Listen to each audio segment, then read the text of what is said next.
ويا عبدو، بتعرف انك واحد نكر او تناب؟ بعرف. وبتعرف كمان انه نحن اعضاء الحارة مشغلينك صبي عدنا؟ خير عقيد، أنا مقصر معكم بشي؟ الحقيقة مانك مقصر، بس كل هاد يلي عم مساويه فيك ما بكفي. منني عقيد، أنا مستعد أني. لا لا، مو لهالدرجة. أنا يا عبدو من زمان حابب أرفع شهادة فلقة، وما في أنسب منك، وأنت ما شاء الله عليك قد البغل اللي راح تتحمل.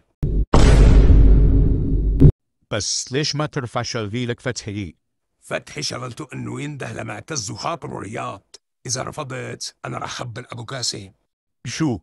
ولو راح أخبره شو عم تعمل أنت وأبو عادل الحكواتي بالجواني. لا دخيلك، أنا مستعد أني أكل فلقة.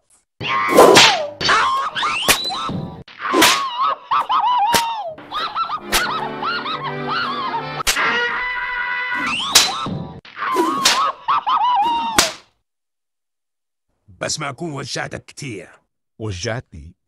يلا الإنعم خلقتي لساتك واقف هون.